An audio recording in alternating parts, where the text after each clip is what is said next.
Yo, what's up guys? It's your boy Dr. D's. We are back with another video. So today we're talking about if you should summon this weekend. I mean, it's a decent banner. It's a decent banner, guys. But before we get into that, I just wanted to mention that this video is sponsored by Smile One, and I'm about to give you something to smile about. Smile One is the official third-party platform for this wonderful game that we're playing. And another reason to go through Smile One is the fact that they always give 10% off. Let's go, best bang for your buck. So from September 13th to September 21st, they're going to be having this awesome rebate. Basically, we are going to be getting free rewards with our purchases. Let's go. The first thing I'm going to need you to do is come back to this video, click the link on the description, and go ahead and make a purchase. Show some love to your boy, you know what I'm saying?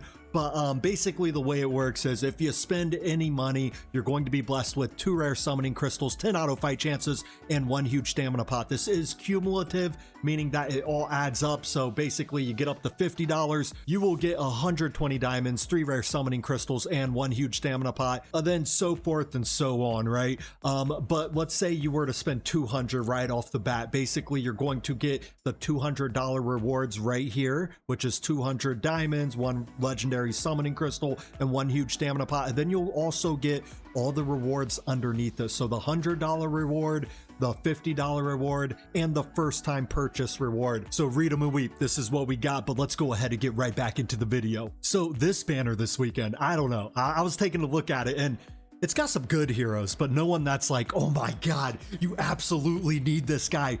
I mean, I guess you could put Furcy in there because Furcy is good for damage mitigation. He's one of the best for it. And he might honestly, I mean, if you are struggling in Simra and any of the gear dungeons, then definitely pull because Furcy is him, guys. He's definitely got that it factor. But my guy Salazar, he's gotten a little power crept over the years. I shouldn't say years. This game's only a little over a year old. But when I first started playing this game, if you pulled a Salazar, it was like, oh my God, I got Salazar, let's go. And everyone gets pumped, right? But he's kind of gotten a little power creep, you know. It's unfortunate, you know. He's not as good as he once was, but he's still a pretty dang good hero, guys. He's got single target, he's got AoE. I mean, he's pretty solid. And then you got Trusk in there. Trusk is a good defender, but you know, I have Trusk. I only use him for I use them for Immortal Codex, and that's about it, because whenever I need a defender, I need them to tank. I don't really use them for damage, but my guy does a little bit of damage. He does a little bit of CCs,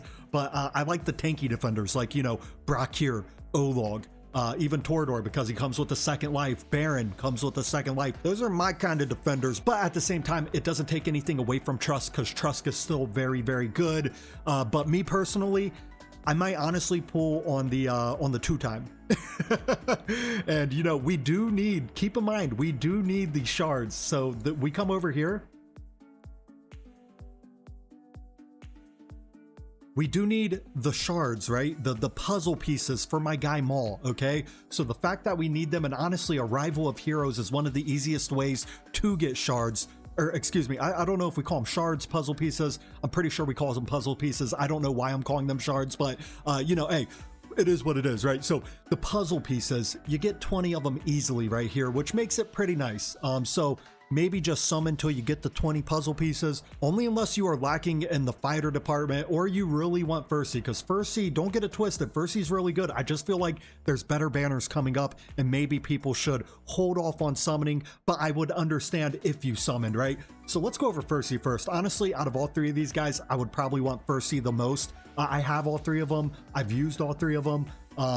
And Furcy's definitely, he's about that life, guys. He is about that life. I mean, look at Titanic Ruins.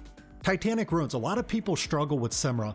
If you have a Furcy on your squad, struggle no longer, because Furcy's got the antidote, he's got the remedy, he will make things better for you guys. So he's got 5.0 in Titanic Ruins, and that's for good reason. But then even Gear Dungeon 2, Gear Dungeon 1, 5.0, 5.0, and then we got 4.9s all the way down. Look at that, 4.9, 4.9, 4.9, 4.8. I mean, definitely got very good ratings, mainly because of his damage mitigation. This is probably the best part of his kit right here.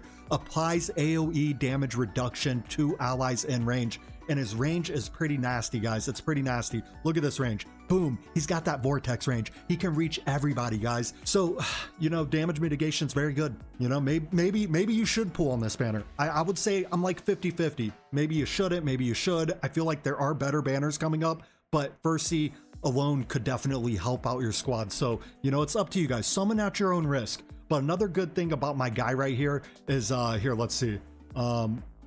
He also applies a little baby inspiration. It's not too big of inspiration, but it's a little baby inspiration, which is kind of nice, you know, because he's applying it to 3 allied units with the highest attack, right?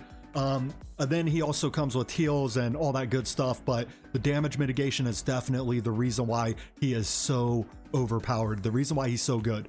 Then we got my guy Trusk. Let's go over Trusk real fast. I mean, aesthetically, he looks like a gosh dang tank, right? He spits electric into his hands, for crying out loud. I mean, here, let's wait for it. Let's wait for it. My guy's about to spit it. Come on, do it, Trusk, do it. There it is. Yeah. And then he claps it together like a boss, you know what I'm saying? But, you know, Trusk definitely, he's good. But again, me personally, I like my tanks, or excuse me, I like my defenders to be a little bit more on the tanky side. I mean, you could build him that way, but I was actually building him to do damage. And he was really good for me in Immortal Codex, but a lot of stages, I just want my tank to just sit there and be able to take the damage while my booty clappers clap, right? But I mean, look at his ratings. Faction Trials. Okay, I take that back. I do use him for Faction Trials. He's really good for Faction Trials. I actually got to stage 12 in his faction, the Esotericist faction, and I honestly probably wouldn't have been able to do it without Trusk. So 5.0 is legit. Actually, you know what? I'll give him a 5.0 rating right now. Then we got Tide. He got 4.9. Immortal Codex. Okay, I use him for more Immortal Codex, 4.9. Then he got a 4.9 in Guild Wars. I personally do not ever see my guy Trusk inside of Guild Wars. So, you know, maybe he is good for it. I actually, once upon a time, actually tried a strategy with my guy, and I put him in there, and it didn't work out too great. But Gear Raid 2, definitely good for Gear Raid 2. I mean, he's got really good ratings, but again, he is a defender, right? People don't get too excited for defenders, but he's a good defender nonetheless. So we saved the best for last. We got my guy Salazar. Let me just say, I love me some Salazar. I really do. So, you know, I understand if you guys summon this weekend. I really do. But at the same time, me personally, even if I didn't have all 3 of these guys, I probably would stay away, mainly because there's some really good banners coming up. And I feel like maybe Fursi. Fursi might definitely be worth it, but outside of Fursi, like, I mean, Salazar, he's good, and you could do a nasty bleed team with him for the guild boss or whatever the case might be. But the fact of the matter is, he has gotten a little power crept over the years. But, you know, if we take a look at his kit, this is what makes him kind of nice, right? When I first pulled him a long time ago, I loved this ultimate. You know, he was the single target king, right? He did a massive amount of single target damage. Then basically this ultimate just, it puts AoE in the kit. It makes it to where he's a little more versatile, makes it to where he's a little bit more usable, mainly because of this ultimate right here. So he definitely comes with a pretty cool kit. But the question is he a must-have? And unfortunately, I would say that he probably isn't. Still a very good hero, though. I know there's a lot of Salazar fans out there, so he's still a very good hero, but I just don't feel that he is a must-have. So out of all 3 of these guys, I think that Percy's definitely the best out of the bunch. But, you know, it's 50-50 for me. If you want to summon, go ahead. If you don't. But me personally, I would probably stay away. Then we come over here to the epics. I mean, I was really disappointed with the epics. We got my guy Komodo. I mean, come on now.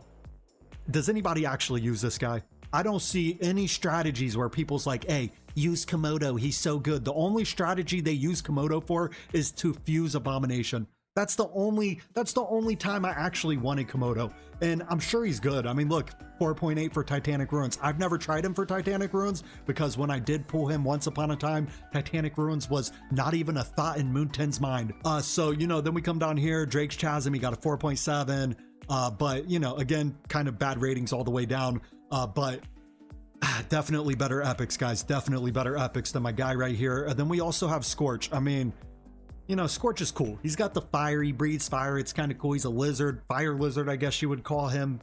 Definitely needs to clip those nails of his. But, you know, he's got decent ratings, 4.8 for faction trials. I actually did use him for faction trials. Gold raid, 4.7. I mean, who cares about gold raid?